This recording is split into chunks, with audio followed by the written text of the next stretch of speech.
distribuiu em A e B. O A começa em João capítulo 1, verso 1. O B começa em Gênesis 1:1. A dispensação da graça é inaugurada com a morte de Cristo no Calvário, quando ele grita Tetelestai, encerrando a dispensação do mistério, colocando um ponto e vírgula na história do povo hebreu, Israel. E a partir do Calvário a igreja se torna a prioridade de Deus. E a igreja encerra, portanto, o período da graça com o seu arrebatamento. Então, no arrebatamento da igreja, encerra-se a dispensação da graça. Aleluia! A dispensação da graça encerra e abre-se uma janela. Vai se preparando, porque estudaremos tudo isso em escatologia. Abre-se uma pequena janela de 7 anos, que é a 70ª semana de Daniel, para dar salvação a Israel. E passado então essa 70ª semana, Cristo vem na sua segunda vinda e inicia na sua segunda vinda a dispensação da plenitude dos tempos para salvar a humanidade, para durante um reino de 1000 anos estabelecer a salvação a todas as nações. Com isso, nós teremos igreja, Israel e nações salvas. E após os 3 estarem salvos, em 3 divisões de dispensação, porque foram 3 as massas escondidas para ser vedada, nós teremos a salvação em tudo e em todos. E após este fato tão importante, teremos o que estudaremos na teologia. Nós teremos, enfim, o grande encontro da humanidade com o seu Criador. Porque aí sim, Deus o Pai se revelará de maneira visível, tangível, audível, de maneira real, para que todo olho o veja, para que toda pessoa o contemple. Nós sabemos que o Deus invisível só pode se tornar visível na pessoa de Cristo, seu Filho. Por isso que quando Jesus está na terra e os judeus estão impelindo que lhes mostre o Pai, Jesus olha para eles e diz: quem me vê a mim, vê o meu Pai que estás no céu. Porque Jesus é o resplendor da glória de Deus. Então, o anseio da humanidade é conhecer o Deus Todo-Poderoso, aquele que na Escritura tem um nome chamado de ancião, e Daniel é quem vai dar este nome a ele. Vamos observar isso? Bendito seja Deus. Livro do profeta Daniel, vamos lá. Livro do profeta Daniel, bendito seja Deus. Capítulo 7, Daniel capítulo 7. Daniel foi um dos poucos homens que contemplou o próprio Deus, a pessoa do Pai estabelecida no trono. Capítulo 7, verso 9. Bendito seja Deus. Continuei olhando, até que foram postos uns tronos, e o ancião de dias, guarde isso e circule, e o ancião de dias se assentou, e o seu vestido era branco como a neve, e o cabelo da sua cabeça como a lã puríssima. O seu trono era chamas de fogo, e as rodas dele eram fogo ardente. Aleluia! Bendito seja Deus. Pastor, será que esse ancião de dias não é o Cristo? Não. Versículo 13, eis que surge Jesus. E eu estava olhando nas minhas visões noturnas, e eis que vinha nas nuvens do céu um como filho do homem, que dirigiu-se ao ancião de dias, e o fizeram chegar até ele. Então, olha que maravilha, Daniel está vislumbrando a visão do Apocalipse 4 e do Apocalipse 5. Meu Deus, ele está vendo o Senhor Jesus Cristo sendo recebido em glória na eternidade, cumprindo o Salmo 110, assenta-te à minha direita, até que eu ponha os seus inimigos pelo escabelo de seus pés. Daniel está contemplando a coroação do Filho diante de seu Pai na eternidade, baseado no texto de Hebreus capítulo 1. Mas o que eu quero registrar aqui, porque nas nossas aulas que iremos adentrar esta semana e durante os próximos 2 meses, nós vamos falar sobre o Deus, nós vamos falar sobre o Kyrios, nós vamos falar sobre o Adonai, sobre o El Shaddai, sobre o El Elyon, nós vamos falar sobre o Deus Pai, que tantas pessoas têm dificuldade de entender e compreender, mas grandes mistérios nos serão revelados como esse que estamos estudando. Deus não só deu às nações, Deus não só deu às nações a oportunidade de crescerem como massa, como entregou essas dispensações para cada pessoa da divindade. Então nós temos o Pai na dispensação do mistério, nós temos o Filho na dispensação da graça, e nós temos o Espírito Santo na dispensação da plenitude dos tempos. Quando os 3 confirmarem a sua ação e a salvação alcançar os 3, então os 3 serão um, e habitará corporeamente a plenitude da divindade, e Deus será visto em tudo e em todos, para a glória de Deus Pai. Vamos registrar apenas para o encerramento desta breve introdução, e eu espero que o seu coração já esteja anelando. Nós então identificamos que na eternidade não existe Pai, na eternidade é ancião de dias. O Filho na eternidade é o Verbo, e o Espírito Santo na eternidade é apenas Espírito, Ruá. Esses são os nomes originais que são tratados na eternidade.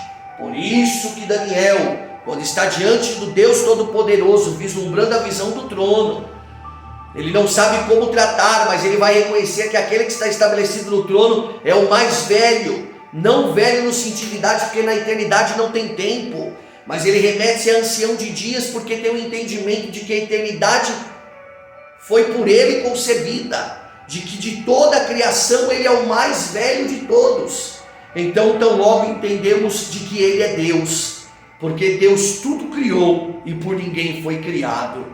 Então Daniel compreende esta verdade, e para que nós possamos compreender, porque talvez você esteja do outro lado se perguntando: pastor, mas da onde o senhor tirou que esses pães são dispensações e que essas dispensações recebem esses nomes do mistério da graça e da plenitude dos tempos? Porque numa teologia tradicional, eu vou anotar aqui, se você estuda uma teologia tradicional, uma teologia reformada, vou escrever aqui, teologia tradicional. Numa teologia tradicional, eles dividem a Escritura em 7 dispensações. Vou escrever para vocês. Primeira dispensação, da inocência. Segunda dispensação, consciência. Terceira dispensação, governo humano. Quarta dispensação, promessa. Quinta dispensação, lei. Sexta dispensação, graça. Última dispensação, reino. Então essa é a divisão teológica tradicional das dispensações. Pastor, e por que o senhor não defende as 7 e sim as 3? Porque as 3 são reveladas na Bíblia Sagrada.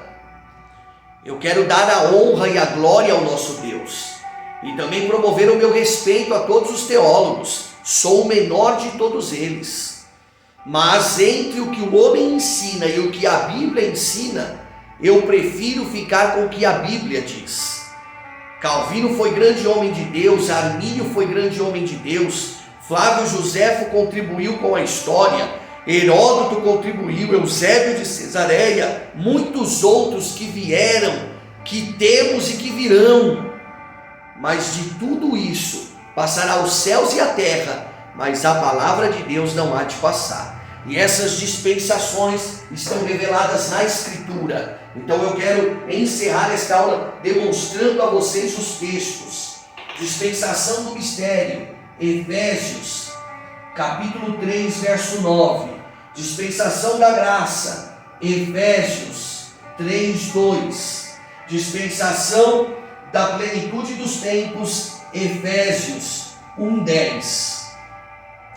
Vamos lá? Efésios capítulo 3, verso 9. Bendito seja Deus. Circule a expressão para que você registre isso na sua Bíblia Sagrada.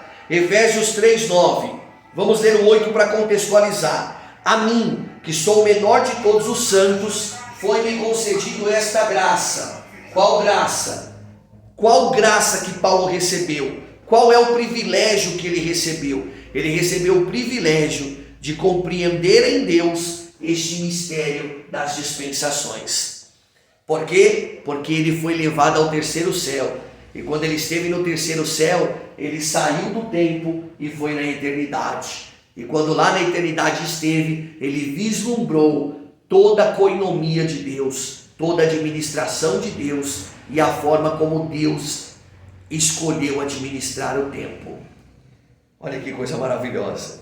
A mim, que sou o menor de todos os santos, foi-me concedida esta graça de pregar no meio dos gentios as inescrutáveis riquezas de Cristo, os mistérios que não são revelados a comuns, e trazer ao conhecimento de todos os homens, porque até então não era conhecido, era um mistério. Jesus deu uma pista, diz que certa mulher escondeu 3 medidas de pães até que elas ficassem levedadas, mas agora Paulo vai trazer ao conhecimento cada uma dessas medidas de pães, olha só, e trazer ao conhecimento de todos os homens. Aí está a primeira, qual seja a dispensação do mistério. A primeira, que está aqui, dispensação do mistério, e ele já revela o tempo dela, olha só, o qual desde antes dos séculos, desde antes do tempo, desde Gênesis 1, antes de Gênesis 1, porque os séculos aí é um termo usado ao tempo, a quantidade de anos. Então Paulo está dizendo que a dispensação do mistério, ela nasce antes que o tempo existisse, antes que a terra fosse formada, antes que o sol e a lua fossem estabelecidos como luminares, antes que Deus espalhasse os astros para servir de sinalização, tempo, meses, dias e anos. Antes dos séculos, a dispensação do mistério já existia. Olha que forte! E que desde antes dos séculos esteve escondido em Deus, que criou todas as coisas por meio de Jesus Cristo, do qual João disse no capítulo 1, verbo 1, capítulo 1, versículo 1, no princípio era o verbo estava com Deus e o verbo era Deus. Então nós temos a primeira dispensação do mistério. No verso 2 ele cita a graça, observe. Por esta causa eu, Paulo, sou prisioneiro de Jesus Cristo por vós, os gentios. Circule gentios e escreva igreja, porque aí nós identificamos que a dispensação da graça é dada à igreja. Se é que tendes ouvido acerca da dispensação da graça de Deus, que para convosco me foi dada. Olha aí. Então, para a igreja é a dispensação da graça. Para Israel, a dispensação do mistério. Porque Israel é o filho primogênito de Deus. Porque Israel é a priori da salvação. Porque Israel é a videira escolhida pelo Senhor. Porque Israel é a figueira estabelecida por Deus. E para encerrarmos a nossa maravilhosa aula, nós vamos agora para o texto do capítulo 1, verso 10. Bendito seja Deus. De convergir em Cristo na dispensação da plenitude dos tempos e encabeçar todas as coisas, tanto as que estão no céu como as que estão na terra. E eu sei que aqui há muito a se falar, porque nós estamos falando da manifestação da divindade, como disse, depois do reino do Filho, depois da terceira dispensação, haverá a grande manifestação do Deus Todo-Poderoso diante dos homens. Aí sim, não serão 3, serão os 3, enfim serão 1. Porque hoje você precisa entender. Daniel capítulo 7 viu um trono. Apocalipse capítulo 4 havia um trono. Em Apocalipse capítulo 5 haviam 2. E hoje lá temos 2. o Pai assentado no alto e sublime trono, o Filho assentado à destra do trono e o Espírito Santo na terra, ajudando a igreja, porque recebeu de Cristo uma ordem, um pedido, um apelo: fique com eles até a consumação dos séculos. Porém nós temos três, mas esses três serão um, e quando forem um, o Deus então será revelado. O grande eu sou o que sou se dará a conhecer. É isso que estudaremos. Eu espero ter contribuído com esta introdução, e eu espero que o seu coração esteja ardendo por esta chama chamada Palavra de Deus. Grandes jornadas nos esperam, e que o seu coração esteja palpitante, porque a Palavra de Deus, ela é luz para os nossos caminhos, ela é lâmpada para os nossos pés. Que Deus em Cristo te abençoe. Hoje foi apenas a introdução da grande matéria que vem aí, teontologia. Eu sou o seu irmão em Cristo, o pastor Jorge Paloni, e agradeço a você por esta jornada que começa agora na seu quarto capítulo, matéria 4 de 12, e prossigamos nesta jornada pelo conhecimento chamado teologia sistemática. Deus te abençoe, um forte abraço.